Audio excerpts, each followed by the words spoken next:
Hi all welcome to football arena. World കപ്പിന് ഇനി 6 മാസം മാത്രമാണ് അവശേഷിക്കുന്നത്. കഴിഞ്ഞ 2 വർഷക്കാലമായി ബ്രസീലിയൻ ദേശീയ ടീമിനു വേണ്ടി കളിക്കാൻ സാധിക്കാത്ത താരമാണ് നെയ്മർ ജൂനിയർ. പരിക്കാണ് അദ്ദേഹത്തിൻ്റെ വില്ലൻ.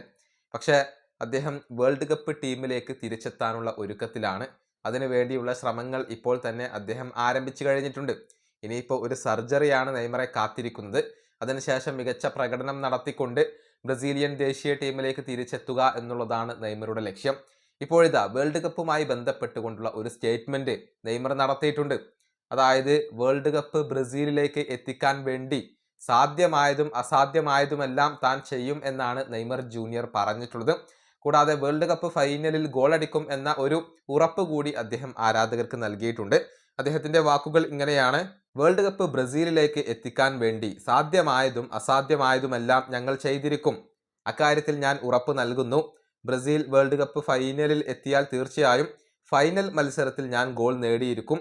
അതും ഞാൻ നിങ്ങൾക്ക് ഉറപ്പ് നൽകുന്നു. ഇതാണ് നെയ്മർ പുതിയതായി കൊണ്ട് പറഞ്ഞിട്ടുള്ളത്. അതായത് ആ ഒരു വേൾഡ് കപ്പ് കിരീടം നേടുക എന്നുള്ളതല്ലാതെ മറ്റുള്ള ലക്ഷ്യങ്ങൾ ഒന്നും നെയ്മറുടെ മുന്നിലില്ല. അത്തരത്തിലുള്ള ഒരു ആത്മവിശ്വാസമാണ് അദ്ദേഹം പ്രകടിപ്പിച്ചിട്ടുള്ളത്. കാർലോ ആഞ്ചലോട്ടി അദ്ദേഹത്തെ ബ്രസീലിന്റെ വേൾഡ് കപ്പ് സ്ക്വാഡിൽ ഉൾപ്പെടുത്തുമോ എന്നുള്ളത് വ്യക്തമല്ല. പക്ഷേ ഇനിയിപ്പോൾ 6 മാസം സമയമുണ്ട്. ഈ സമയത്തിനിടയിൽ മികച്ച പ്രകടനം നടത്തി കഴിഞ്ഞാൽ തീർച്ചയായും ബ്രസീലിയൻ ദേശീയ ടീമിലേക്ക് മടങ്ങിയെത്താൻ നെയ്മർക്ക് കഴിയും. വലിയ ഒരു കോൺഫിഡൻസിലാണ് അദ്ദേഹം ഇപ്പോൾ ഉള്ളത്. മികച്ച പ്രകടനം വേൾഡ് കപ്പിൽ പുറത്തെടുക്കാൻ സാധിക്കും എന്നുള്ള ഒരു ആത്മവിശ്വാസം ഇപ്പോൾ നെയ്മർ ജൂനിയർക്കുണ്ട്. ഈ വീഡിയോയുടെ അവസാനിപ്പിക്കുന്നു. അടുത്തൊരു വീഡിയോയിൽ കാണാം.